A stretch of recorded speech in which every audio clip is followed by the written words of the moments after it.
एमालेको घोषणापत्र यसो गरेर चोर विद्यार्थीले चिट चोरेर अर्काको छेउको साथीहरूलाई उता हेरेर यता लेखेको छ। एमालेको घोषणापत्र उतातिर हेर्ने यतातिर लेख्ने गर्दा आँखा उता हात यता हुँदा छड्के अक्षर भएका छन्। त्यहाँ मन थामेर धैर्यताका साथ जनताले त पढ्दै पढ्दैन त्यो एक लाइन पढेपछि दोस्रो पेज पल्टाएछ जनताले पनि मार्दैन, पल्टाउँदै पल्टाउँदैन फ्याँक्छ। त्यो गठबन्धन नामको कुहेको ढोडाको लौरो आवश्यक छ भन्ने ठाउँ छ। यो कुहेको ढोडाको लौरो यही 30 गतेको चुनावमा खलास हुन्छ।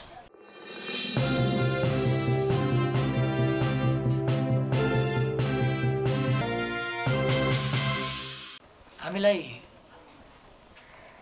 यस लडाइँमा सजिलो पनि छ कि मैले नेपाली कङ्ग्रेसको घोषणापत्र भने हामीले समृद्ध नेपाल सुखी नेपालीको गन्तव्य भन्यौँ। नेपाली कङ्ग्रेस आफ्नो घोषणापत्रमा के भन्छ भने विकासको पनि कहीँ गन्तव्य हुन्छ नचाहिने कुरा, विकास त गर्दै जाने कुरा हो। कहाँको गन्तव्य के को समृद्ध नेपाल सुखी नेपाल? विकास त हुँदै जाने कुरा हो। यो गन्तव्य बनाउनुपर्छ, के गर्नुपर्छ, यसको गन्तव्य हुन्छ, नीति हुन्छ, यो बेकार हो। यो त गर्दै जाने कुरा आफै हुन्छ, सजिलो छ। आफै नहुने चाहिँ के हो भने कमिसन र भ्रष्टाचार चाहिँ आफै हुँदैन, आफैले गर्नुपर्छ भनेर लागेका छन् त्यसमा चाहिँ। विकास भने यतै हुँदै जाने कुरा आफै सजिलो छ। घोषणापत्र पढ्नुहोस् न काङ्ग्रेसको, मजा आउँछ। कहाँ रसातलमा काङ्ग्रेस कहाँ झऱ्यो भन्ने कुरो कोठैभरि माया लाग्छ। काङ्ग्रेसको माया लाग्छ, दया लाग्छ काङ्ग्रेसमाथि। कहाँ पुग्यो बिचरा काङ्ग्रेस?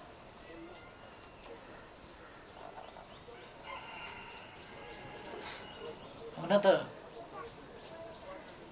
लोकतन्त्रका लागि मात्रै मैले काङ्ग्रेसप्रति दया देखाएको हो, नत्र पनि दया देखाइरहनु पर्दैन। हामीलाई त राम्रो छ।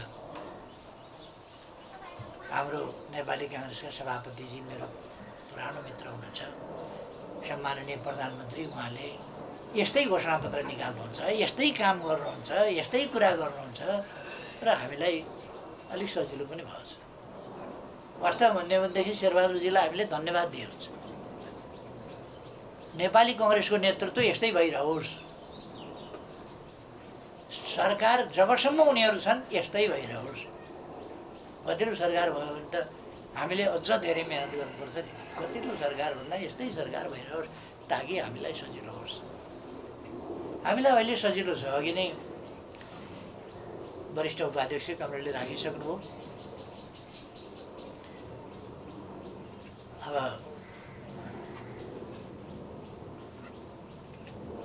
हामी एउटा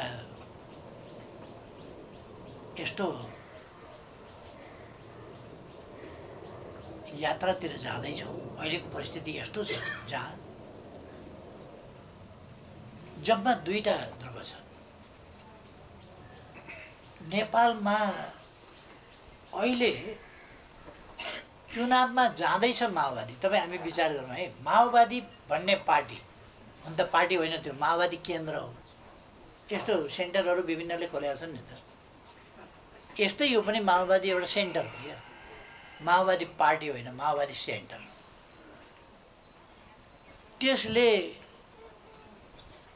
चुनाव घोषणापत्रै निकालेन। माओवादीको चुनाव घोषणापत्र छैन, काङ्ग्रेसले निकालेकै छ, भइगयो नि। अब माओवादी पार्टी भयो त केन्द्र नभएर।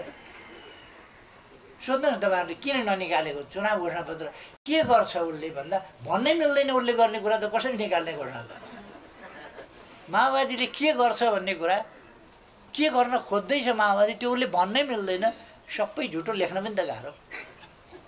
हुन त माओवादीलाई उल्टा कुरा गर्न गाह्रो त पर्दैन, अप्ठ्यारो त लाग्दैन, तर पनि यसपल्ट गाह्रै परेछ। उसले चुनाव घोषणापत्र निकालेन। फाटोवादी, चोइटोवादीले आफूलाई एकीकृत नाम राखेको छ र प्रतिक्रियावादीको पुच्छर भएको प्रतिगामी शक्तिले आफूलाई समाजवादी भन्ने नाम राखेको छ। त्यसले हतारिएर घोषणापत्र निकाल्यो। त्यस घोषणापत्रमा केही पनि छैन। नेपाली कङ्ग्रेसले घोषणापत्र भन्ने शीर्षक छ, बाहिर शीर्षक, भित्र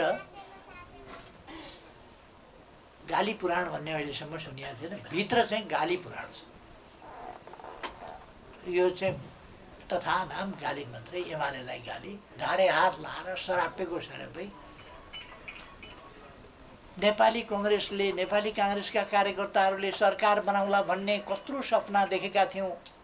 नेकपा एमालेका कारणले हाम्रा सपनाहरू ध्वस्त भए। हाम्रा सपना ध्वस्त पार्ने त्यस्तो अपराधी हो नेकपा एमाले भन्ने लेख्छ चुनाव घोषणापत्रमा। कुनै गन्तव्य हुँदैन। उत्ताउलो विकास। एमालेले हिमालका चुचुराहरूमाथि चुच्ची रेल कुदाउने गफ गर्छ अरे। अनि हाम्रा खोला खोल्सीहरूमा चाहिँ ठुला पानी जहाज चलाउने गफ हाँक्छ अरे घोषणापत्रमा। हाम्रा खोलाहरूमा चाहिँ ठुल्ठुला पानी जहाज चलाउने के भएको नेपाली कांग्रेसको? एउटाले मात्रै लेखेको भए पनि एउटा लेख भन्ने पार्टीको घोषणापत्र यति साह्रो बिसन्चो, यति साह्रो बिसन्चो नेपाली कांग्रेसलाई अचम्म लाग्छ। सभ्यता, शिष्टता, मर्यादाको कुरो छैन। राष्ट्रपतिलाई घसिटेर 23 सिट भएको शेरबहादुर देउवालाई थपक्क प्रधानमन्त्री बनाउनु पर्दैन राष्ट्रपतिले? केपी ओलीलाई प्रधानमन्त्री नियुक्त गर्ने? योभन्दा राजनीतिक पक्षपात के हुन्छ भनेर घोषणापत्रमा लेख्छ कांग्रेस। राष्ट्रपति माथि हमला गरेको छ। किनभने शेरबहादुरलाई प्रधानमन्त्री नियुक्त गर्नुपर्ने ठाउँमा नगरेर केपी ओलीलाई प्रधानमन्त्री गरेको भनेपछि नेपाली कांग्रेसलाई सञ्च छ कि छैन? एकपल्ट सोध्न चाहिँ, घोषणा गर्नुभन्दा अगाडि सोध्न चाहिँ पर्छ है जस्तो लाग्छ। सञ्च छ कि छैन नेपाली कांग्रेसलाई? अलिकति राजनीतिक कुरा, अलिक संवैधानिक कुरा, अलिकति कानुनी कुरा गर्नु पर्यो नि। अधिकांश घोषणापत्र त्यसैमा छ। अर्को पाटो पनि छ घोषणापत्रको, संविधानका राम्रा कुराहरू ठाउँ ठाउँबाट निकालेर छ। खुतुखुतु निकालेर थपक्क थपक्क संविधानबाट टिप्दै राख्दै गरेको छ। अर्को पक्ष पनि छ त्यसभित्र। एमालेको घोषणापत्र यसो गरेर चोर विद्यार्थीले चिट चोरेर अर्काको छेउको साथी हेर्दै उता हेरेर यता लेखेको छ। एमालेको घोषणापत्र उतातिर हेर्ने, यतातिर लेख्ने गर्दा आँखा उता हात यता हुँदा छड्के अक्षर भएका छन् त्यहाँ नेपाली कांग्रेसको घोषणापत्र। यो तीनटा चिजको कम्बिनेसन छ। एउटा एमालेमाथि तथानाम गाली, दोस्रो संविधानका केही कुराको उद्धार, अर्को एमालेको कपी यसो गर्दै लेख्छ। त्यही भने त्यति कुशल विद्यार्थीको चिट चोराइ छैन। त्यो चिट चोर्ने पनि अलिकति कुशलता चाहिन्छ नि, त्यो पनि कुशल छैन क्या। लद्दु विद्यार्थीले को पनि लद्दु चाहिँ चिट चोरे नेपाली कांग्रेसको घोषणापत्र। म साथीहरूलाई आग्रह गर्न चाहन्छु, मन थामेर धैर्यताका साथ, जनताले त पढ्दै पढ्दैन, त्यो एक लाइन पढेपछि दोस्रो पेज पल्टाएछ जनताले पनि मार्दैन, पल्टाउँदै पल्टाउँदैन, फ्याक्छ त्यो। यस्तो पनि पढ्छ भनेर जनताले त पढ्दै पढ्दैन। तर हामीले चाहिँ नेपाली कांग्रेस चिन्नका लागि धैर्यताका साथ पढ्न जरुरी छ।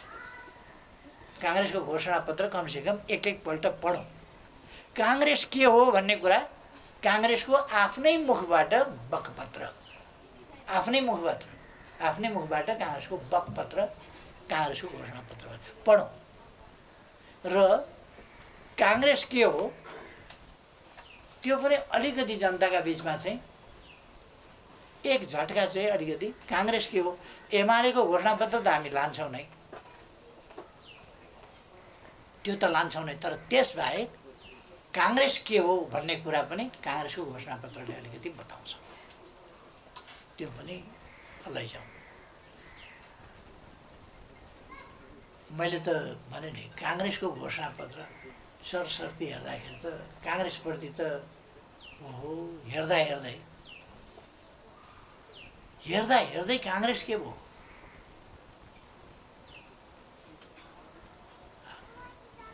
कमसेकम परिवर्तनका आन्दोलनहरूमा 62-63सँग हामी सँगै हिँडेको कांग्रेस अहिले कांग्रेस के भएको काङ्ग्रेससँग राजनीति छैन, राजनीति सिद्धियो।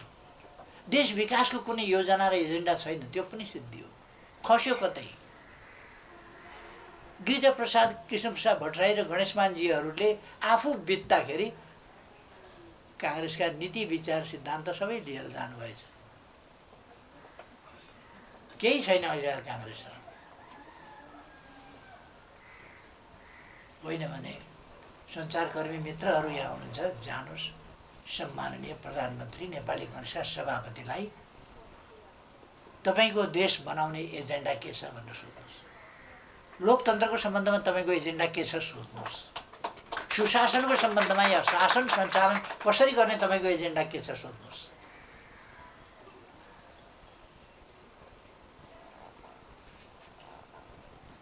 म भनिरहनु पर्ला जस्तो लाग्दैन। शेरबहादुरजीको जवाफ चाहिँ नि यसै भन्न सकिन्छ, तपाईँ बढ्दा बोल्दै हुनुहुन्छ, बढ्दा बोल्दै हुनुहुन्छ तपाईँ तपाईँहरूलाई जवाफ दिनु। नेपाली काङ्ग्रेसलाई सोध्ने, नेपाली काङ्ग्रेससँग छैन भन्दा भनेर जान्दा जान्दै तपाईँहरूले सोध्ने भनेर बढ्दा बोल्दै हुनुहुन्छ। जानी जाने नेपाली काङ्ग्रेसलाई होच्याउन खोज्या छैन भन्ने थाहा पाइ सोध्ने भनेर उहाँले चपाड्नुहुन्छ। होइन भने नबताए सोध्नुहोस् न नेपाली काङ्ग्रेसको सभापति। नेपाली काङ्ग्रेससँग देशको बारेमा केही सोच छैन, केही चिन्तन छैन, केही एजेन्डा छैन। नेपाली काङ्ग्रेससँग जनताको बारेमा केही सोच चिन्तन छैन। उसले सत्ता बुझ्छ, सत्ता टिकाइराख्नका लागि र फेरि पनि सत्ता प्राप्त गर्न यो गठबन्धन नामको कुहेको ढोडाको लौरो आवश्यक छ भन्ने ठाउँछ। यो कुहेको ढोडाको लौरो यही 30 गतेको चुनावमा खलास हुन्छ। 30 गते चुनावमा खलास हुन्छ। त्यसपछि काङ्ग्रेस हातको लौरो त छैन, खदाखुदुक कच्याकुचुक भइसक्यो भनेपछि 3-4 गते 5 गतेसम्ममा त परिणाम आउँछ। त्यसपछि काङ्ग्रेस यसो हेर्छ, खोइ लौरो पनि छैन। त्यस हालतमा नेपाली काङ्ग्रेस पुग्नेछ। यति भनौँ, हाम्रो साथीहरूले काङ्ग्रेसको चुनावी घोषणापत्र पढेर काङ्ग्रेसको हविगतको इन्जोय गर्नुहोस्। काङ्ग्रेस के हालतमा छ त्यसको इन्जोय गर्नुहोस्। नेपालमा काङ्ग्रेस समर्थक कोही बुद्धिजीवी छ भने काङ्ग्रेसको घोषणापत्रको पक्षमा लेख्ने हिम्मत देखाउनुहोस्। काङ्ग्रेसको पक्षको कोही बुद्धिजीवी छ भने काङ्ग्रेसको घोषणापत्रको पक्षमा लेख्ने हिम्मत देखाउनुहोस्। कमसेकम बुद्धिजीवी हुनेका नाताले, काङ्ग्रेस समर्थक हुनेका नाताले त्यति त गर्नुहोस्। तर हाम्रो पार्टीले अब एक ढङ्गले भन्यो भने एकल पोलिटिकल पार्टीको हिसाबले देशको जिम्मेवारी सम्हाल्न अगाडि पर्ने अवस्था आउँदैछ। देश त्यतातिर जाँदैछ। यिनीहरू भनेको पोलिटिकल पार्टीको क्यारेक्टर दे लस्ट। उनीहरूले त्यो लुज गरिसके पोलिटिकल। अब उनीहरूसँग एउटा प्रेसर ग्रुपको क्यारेक्टर छ, इन्ट्रेस्ट ग्रुपको क्यारेक्टर छ। मैले यो चर्चा गर्न खोजेको कुरो के हो भने पोलिटिकल पार्टी राष्ट्रिय राजनीतिलाई अगाडि बढाउन, समाज अगाडि बढाउन आवश्यक छ। हामीले चाहेको मल्टी पार्टी सिस्टम हो। तर पोलिटिकल पार्टीको क्यारेक्टर खुद, अरूको त कुरा छोडिदियो, म च्याखेहरूको कुरा गर्न चाहन्न, तर नेपाली काङ्ग्रेस खुदै पोलिटिकल पार्टीको क्यारेक्टरै गुमाउँदैछ। यो डेमोक्रेसीका लागि चिन्ताको विषय हो, हाम्रो पार्टीका लागि होइन। अघि मैले भने हाम्रो पार्टीलाई त केही छैन, हामी त सजिलो हुन्छ हामीलाई त पार्टीगत हिसाबले भन्ने हो भने। तर देशका लागि multi party, competitive multi party सिस्टममा पोलिटिकल पार्टीले पोलिटिकल क्यारेक्टर लुज गर्नु बडो, त्यो क्यारेक्टर चाहिँ गुमाउनु बडो चिन्ताको विषय हो।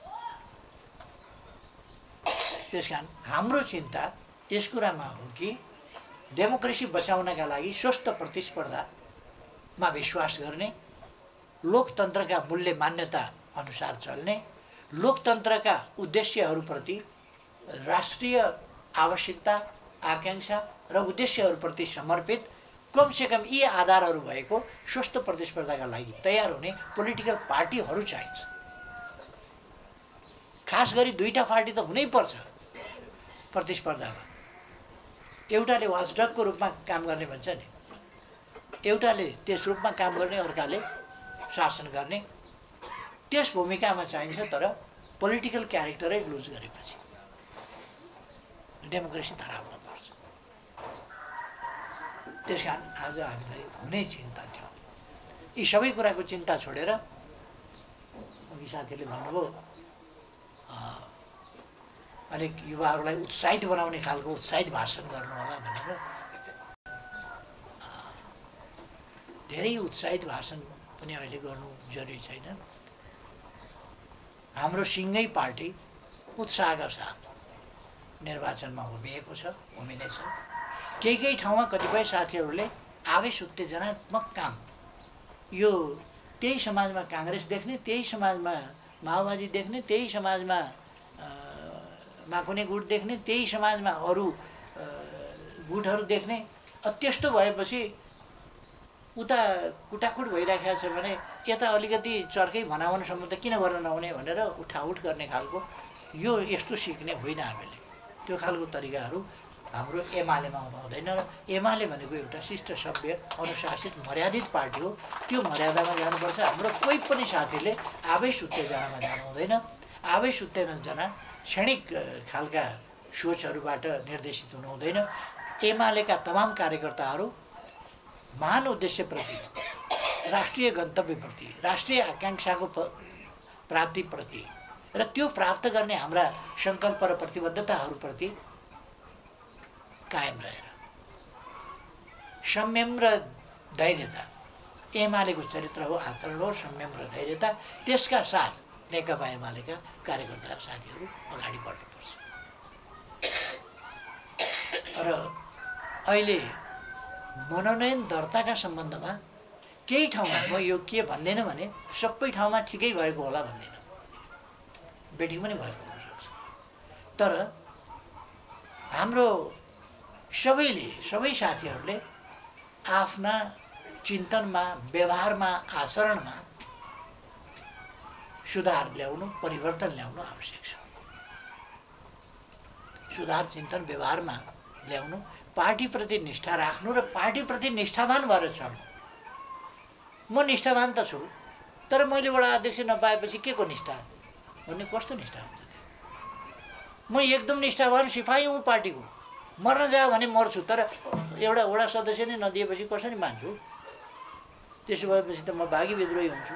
त्यसो भएपछि पार्टी छोड्छु। यस्तो निष्ठा कस्तो हुन्छ? गर्दन चाहिँ दिन्छ अरे, तर वडामा उठाएन भने चाहिँ पार्टी छोड्छ अरे भन्ने कस्तो निष्ठा हुन्छ? यस तरिकाको निष्ठा होइन। पार्टीप्रति वास्तविक निष्ठाका साथ कुनै समयमा चित्त नबुझेको कुरो सही गलत जेसुकै होस्, पार्टीले निर्णय गरेपछि एउटा विधि प्रक्रिया हुन्छ। देशभरि यत्रो पार्टी सञ्चालन गर्दाखेरि, यत्रो मान्छेहरू मिलेर जाँदाखेरि 3 करोड भनेको नेपालीमा 1.5 करोड नेपाली त एमाले छ त कम्तीमा। जब सिङ्गो जनसङ्ख्याको आधा जनसङ्ख्या हामीसँग छ, हामीले त्यसलाई सचेत, सङ्गठित, परिचालित गर्ने दायित्व छ भने, अनि हाम्रै साथीहरू, हाम्रै कार्यकर्ता साथीहरू, हाम्रै नेता साथीहरू आवेश उत्तेजनामा आउने हो भने, असंयम, अधैर्यता हुने हो भने, आफूले भने जस्तो नहुने बित्तिकै संयम गुमाउने, धैर्यता गुमाउने र अराजक प्रवृत्ति देखाउने अथवा पार्टीप्रतिको निष्ठामा कमी देखाउने हो भने त्यसले हामीलाई कहाँ पुर्याउँछ?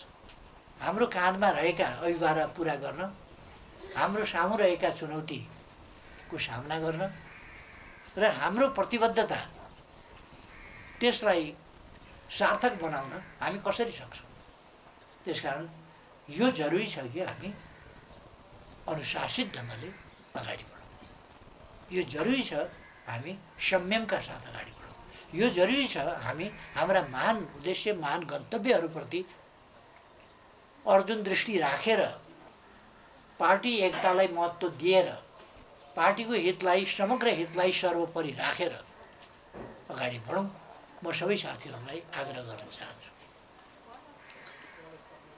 पुष्पलाल अपमानजनक ढङ्गले निष्कासित हुनु,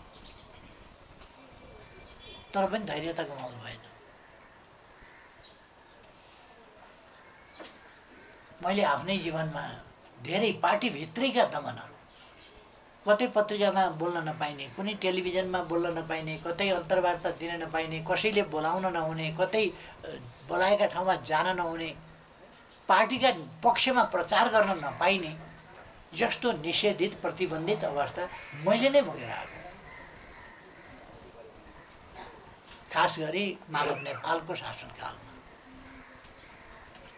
तर पार्टी छोड्ने, अनुशासन तोड्ने भन्ने कुरा हुन सक्छ।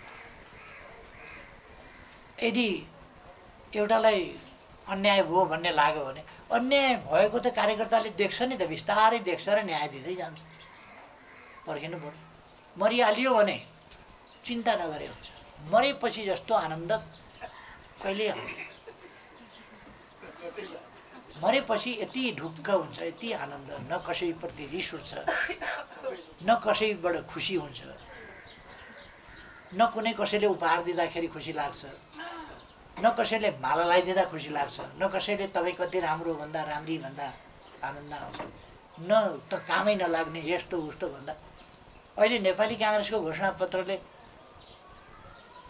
पढ्दैखेरि अलिअलि जोक्स आउँछ। त्यति घटिया पनि हुन्छ भाषा शैली। जिउँदो भएको हुनाले त्यस्तो फिलिङ हुन्छ। अब मरेपछि त केही हुँदैन नि, गाली गरोस् यसो गरोस्। त्यसकारण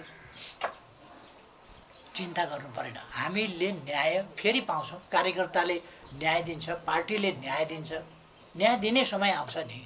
त्यसकारण हामीले धैर्यता राख्नुपर्छ, पर्खिनुपर्छ। मनमोहन अधिकारीजीले धैर्यता नराखेको भए 71 वर्षसम्म सङ्घर्षमा लागै नगरेको भए बहुदलीय व्यवस्था ल्याएर सांसद कसरी हुनुहुन्थ्यो? बहुदलीय व्यवस्था ल्याएर प्रधानमन्त्री कसरी हुनुहुन्थ्यो? धैर्यता नराखेको भए। जङ्गलका बिचमा राति छोडिदिँदाखेरि अर्कोपल्ट छोडिदियो भने त यसपल्ट त बचेँ, अर्कोपल्ट छोडिदियो भने त बाघले पक्कै खान्छ, त्योभन्दा राम्रो चाहिँ नि भागौँ भनेर भागे भए त उहाँ त प्रधानमन्त्री हुनुहुन्न थियो। हामी यसरी आज उहाँलाई स्मरण गर्दैन थियौँ होला। त्यसर्थ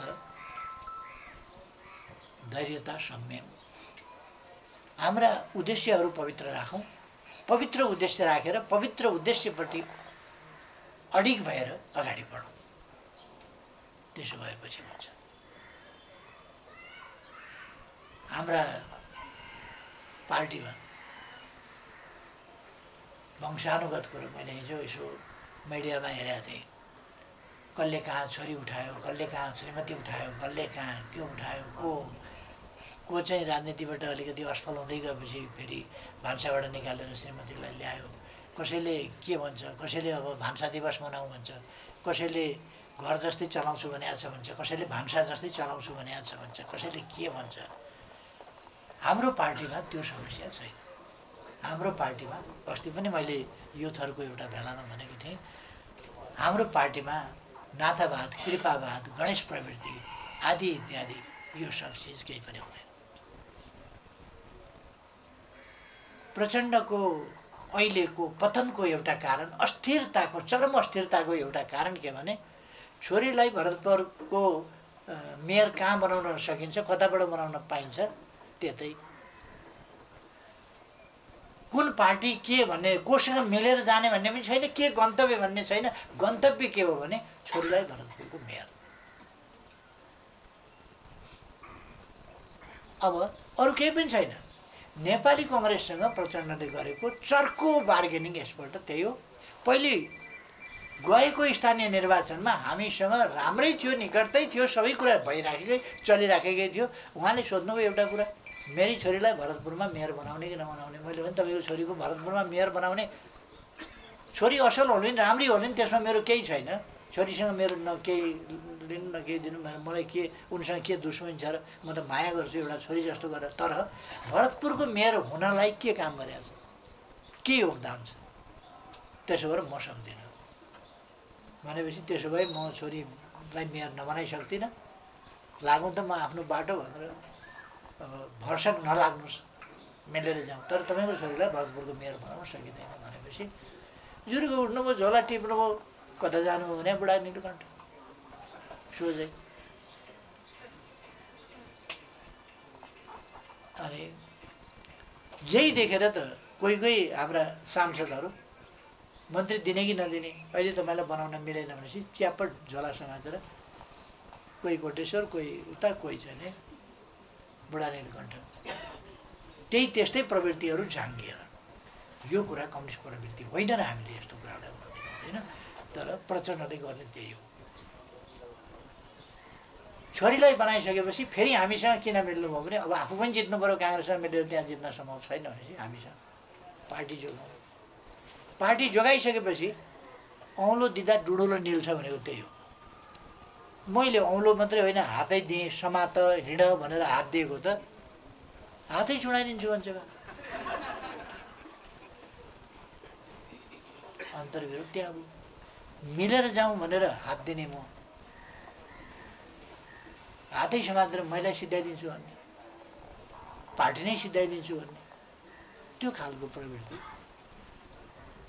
यस्ता कुराबाट हामी जोगिनुपर्छ र अगाडि जानुपर्छ। यथार्थ भन्ने हो भने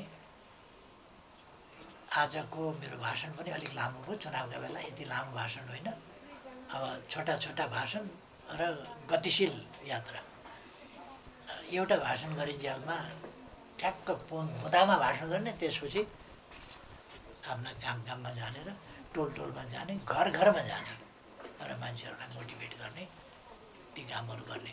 म साथीहरूलाई भन्न चाहन्छु, यो गठबन्धन भनेको अपराधको श्रृङ्खलाबाट सिर्जना भएको, अपराधी कुनाबाट अपराधिक तरिकाले सिर्जना भएको, अपराधका लागि जन्मिएको यो गठबन्धन प्रतिगामी गठबन्धन भएको हुनाले यसले चुनाव सार्ने भरपुर कोसिस गर्यो। अझै पनि मुद्दा हालेर चुनाव सार्न सकिन्छ कि भनेर परामर्श भइराखेको छ वकिलहरूसँग, तर यसले चुनाव सार्न सक्दैन। अब चुनाव सार्न हामी कुनै हालतमा नि मान्दैनौँ, दिँदैनौँ र चुनाव हुन्छ।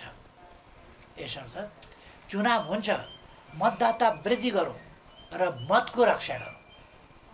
काउन्टिङ गरेर परिणाम आइन्जेलसम्म असाध्य सावधानीका साथ, साह्रै भलादमी हुने होइन, ठिक्क मात्रै भलादमी हुने। न्याय कसैले मार्न खोज्यो भने न्याय मार्न नदिने गरी जिउँदो मान्छे भएर उभिने एमालेका कार्यकर्ताहरू। यही आग्रह गर्दै मेरो भनाइ यही अन्त्य गर्छु। धन्यवाद।